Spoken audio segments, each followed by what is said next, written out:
I'd like to welcome Christian Lemmen, co-founder and CEO of Biosolve IT and one of yesterday's speakers, back to the forum.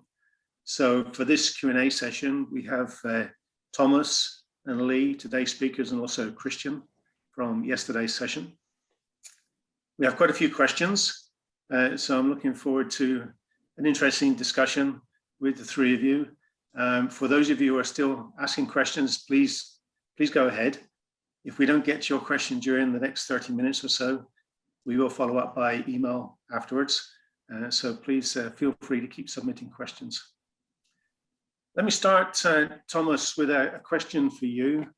And this is around the application of the machine learning as an additional level of filter and refinement. And the question relates to the choice of descriptors that are used to build those models and applied in the machine learning stage. Yeah, I actually try to use Lee's talk to find the relevant manuscript here. There is a set of descriptors that we developed specifically for these deep learning applications, deep QSAR. I couldn't find it. We can certainly provide that.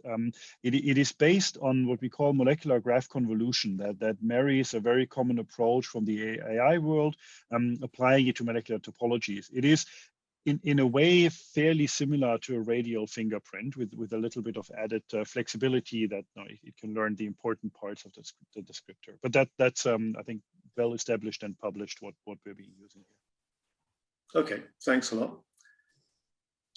I guess it's a slightly more even philosophical question, or at least reaching into the ambitions of these platforms for delivery.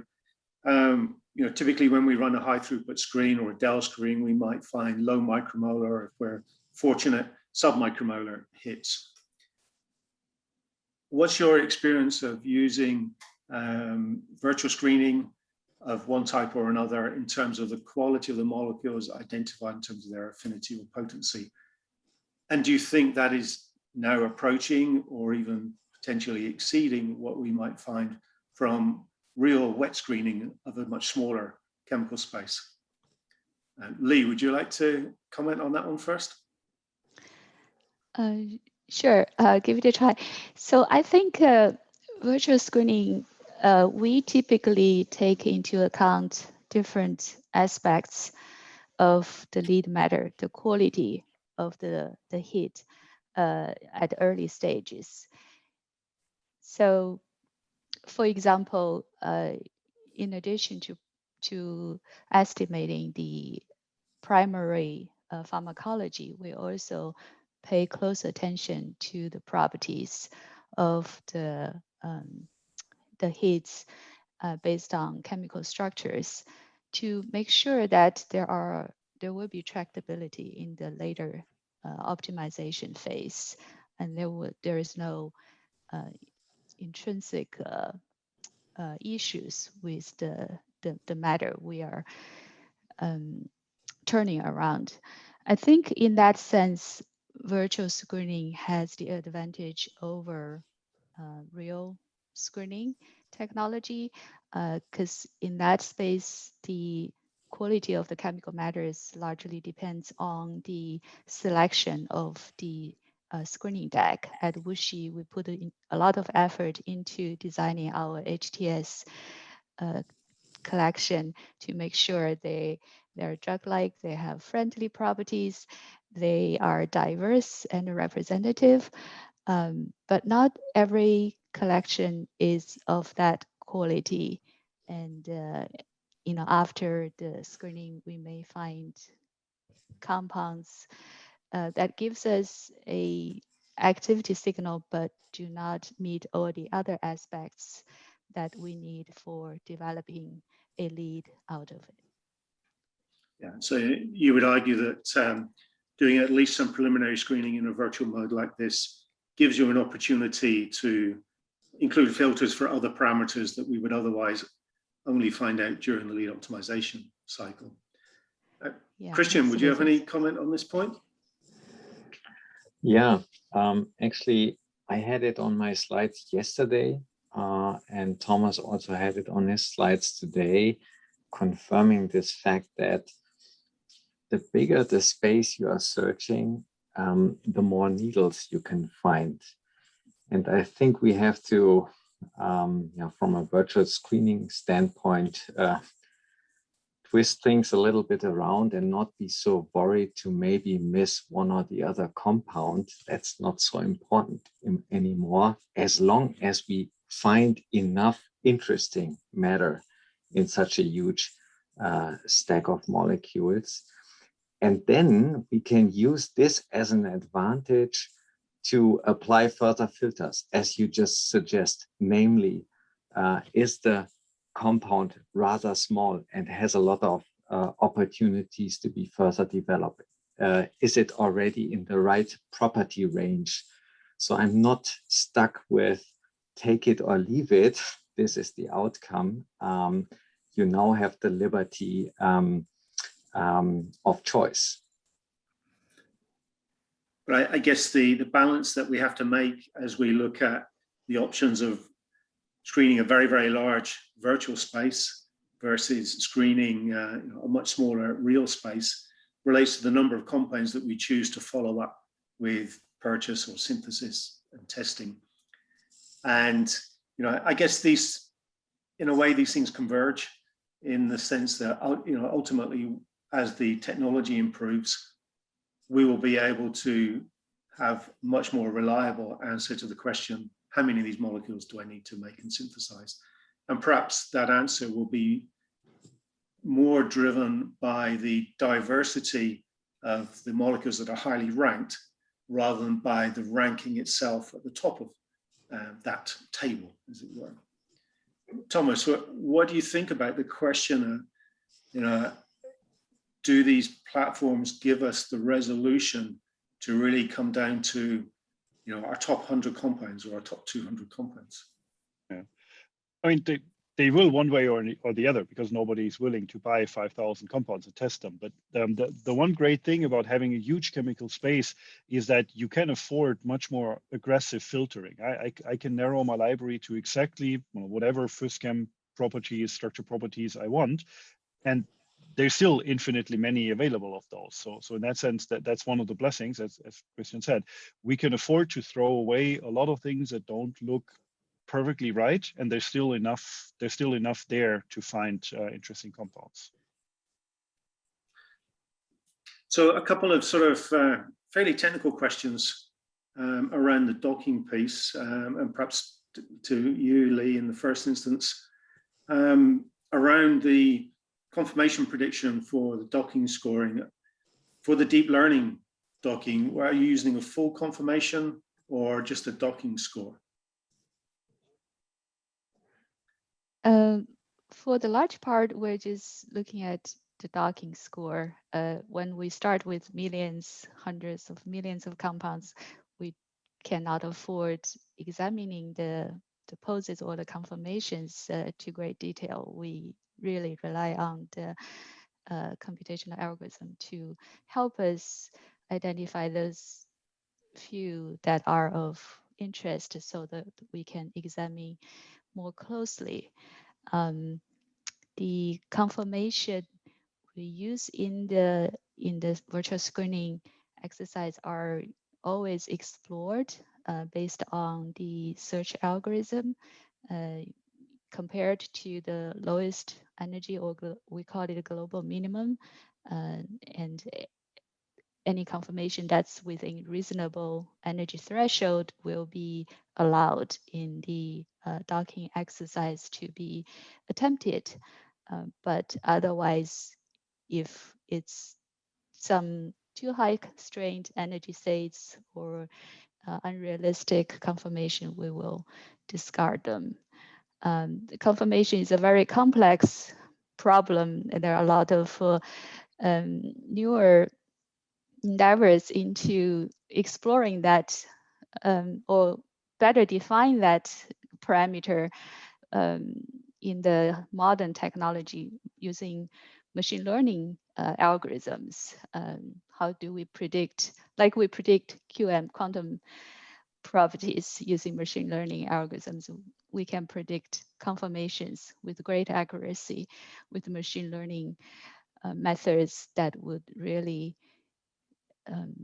enable us to focus on the areas or the conformations that are most reasonable and relevant. Thomas, is this something that fits in with your thinking as well?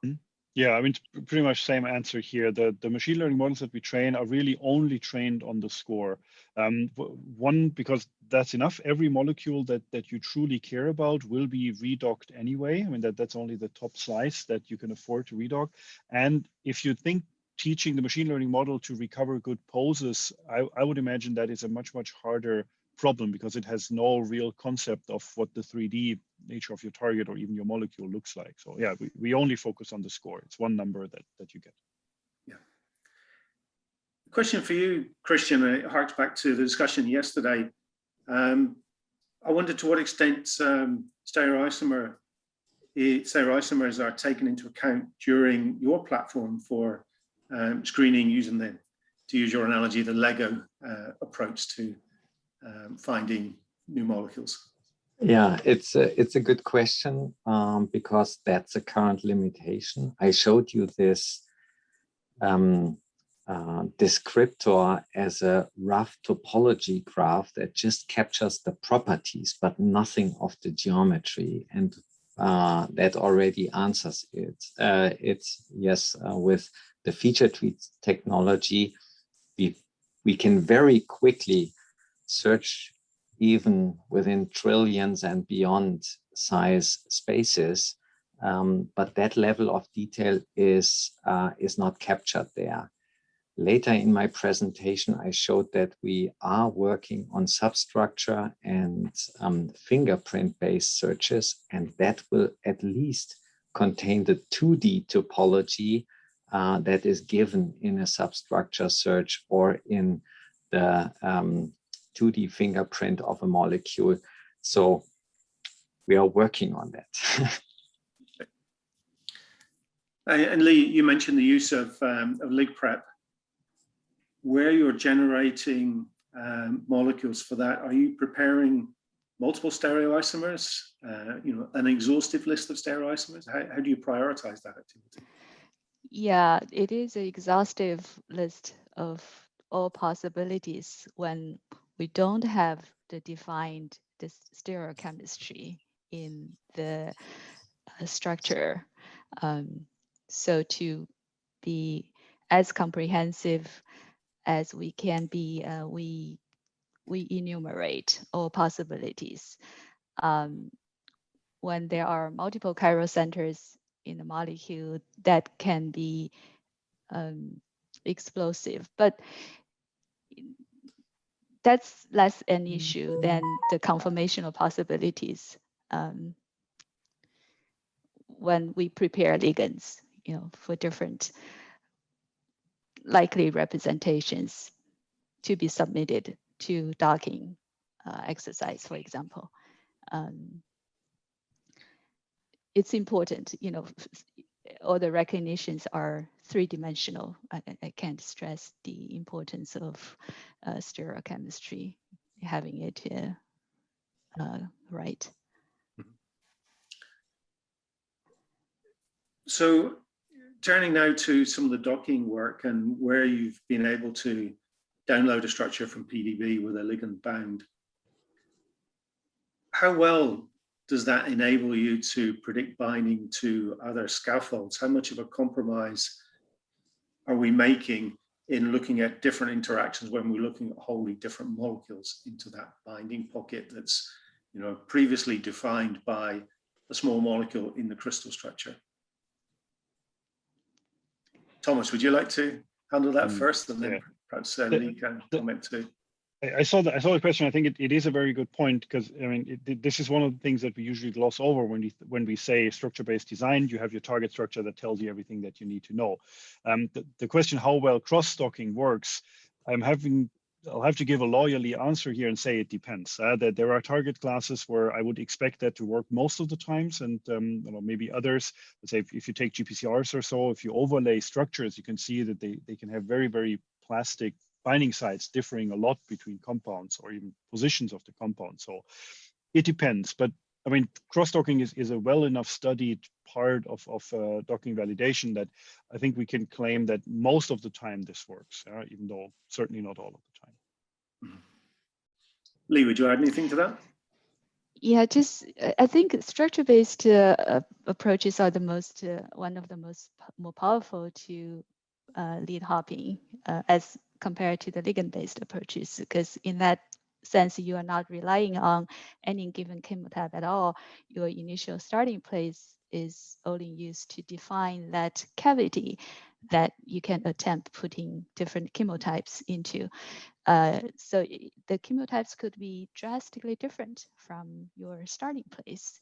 And you can be exploring different subpockets in the cavity that were not previously occupied by the starting ligand as well. So in that sense, they're a great opportunity to explore completely different chemistries using a structure-based approach.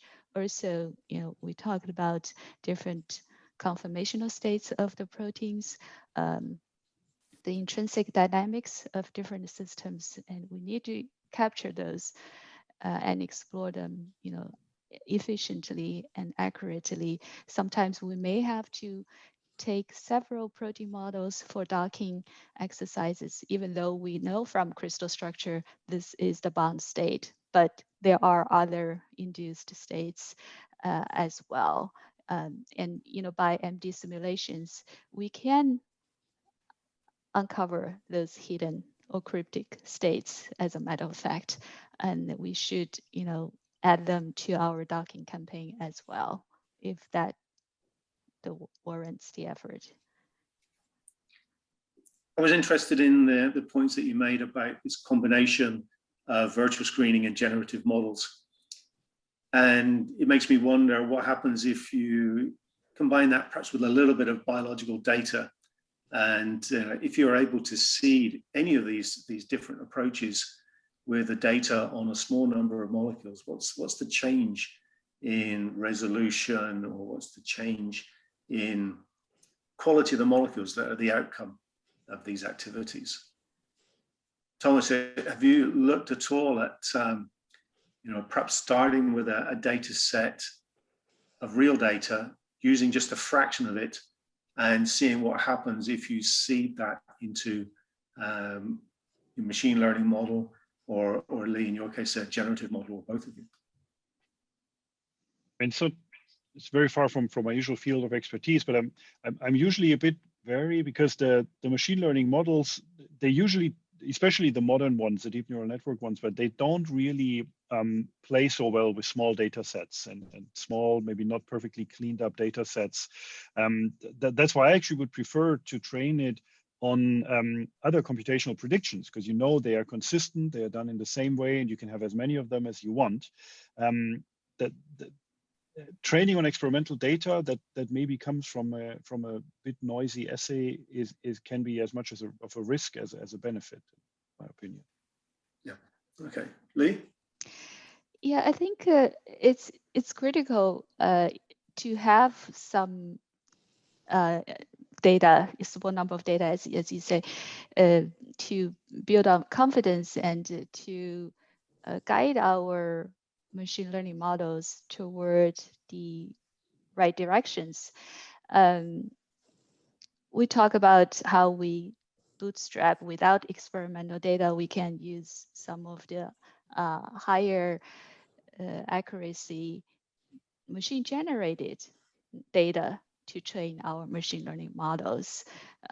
We can't afford doing those high level calculations on large scale, but we can do it at a small scale and extrapolate on the large data set using machine learning models by building and training those. But still, some experimental validation in those cycles would be extremely helpful and convincing, I would say, to just gain some confidence that we are exploring the right space.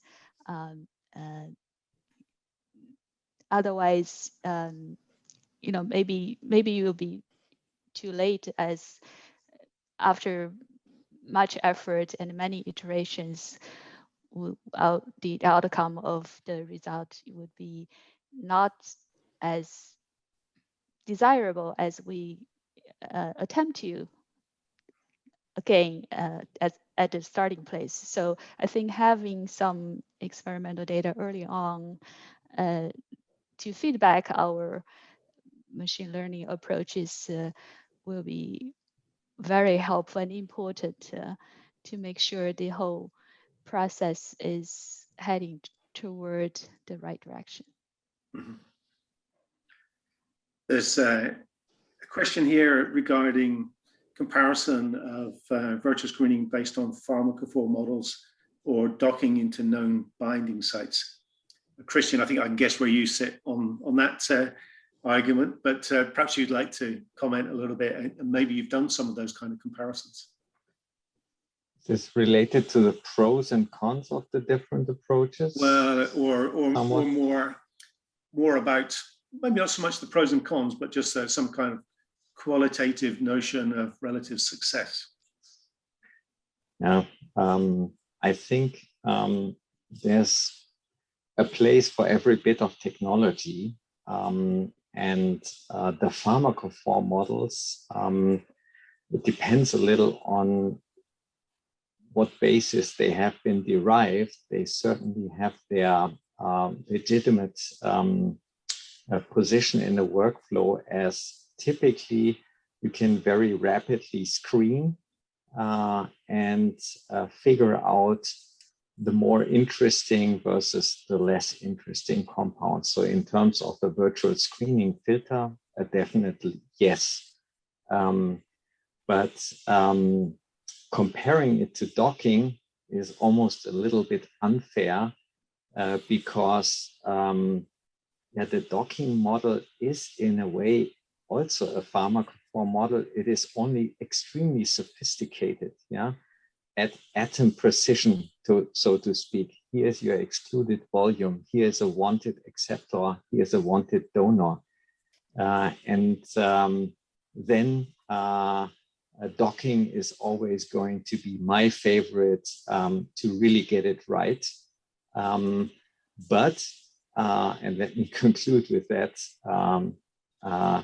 I think you can also think of combining the two, combining the strengths of the two.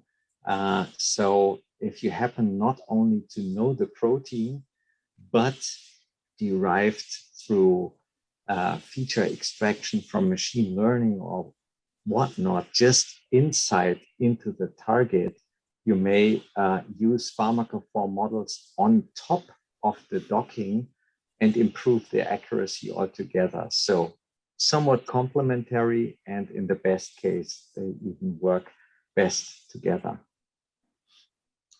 A nice politician's answer. Thank you, Christian. A question sort of, and probably the last question, are we at the stage now as we create more sophisticated synthetic route prediction tools, are we now at the stage where we can incorporate into a virtual screen or machine learning algorithm the filter based on synthetic accessibility? Thomas, is this something that is already part of live design or something that is somewhere in the near future for you? I'd say that touches an extremely important point. I would say that's one of the most important bits that often is not there in a virtual screening or generally computational workflow. And working on and building in proper synthesizability, I think is one of the key things that maybe we as computational chemists should focus a lot more on to have actual impact on projects. So it's nice to get the nicest molecules that you can imagine. If the chemists just laugh at them, then you will have achieved exactly nothing. Thanks a lot for that, and thanks all three of you for that discussion and Q&A, and Thomas and Lee for your presentations. Christian, thanks a lot for joining us again this afternoon. So tomorrow we're going to dive into a discussion regarding how we go about enabling the rapid follow-up to the prioritization of molecules that we discussed today, because of course all of this comes down in the end to synthesizing molecules and testing them and generating real data. So I'm looking forward to speculating about what technologies the future holds for us with respect to automated chemistry and rapid follow-up to virtual screening. So please join us again tomorrow at the same time tomorrow for that discussion. I'd also be very grateful if you could complete the survey mentioned on the screen, and also which will be part of follow-on communications from this afternoon's seminar. Thank you again to all the speakers, and Christian, again, thanks very much for joining us, and thank you very much for your listeners. And I look forward to seeing you again tomorrow.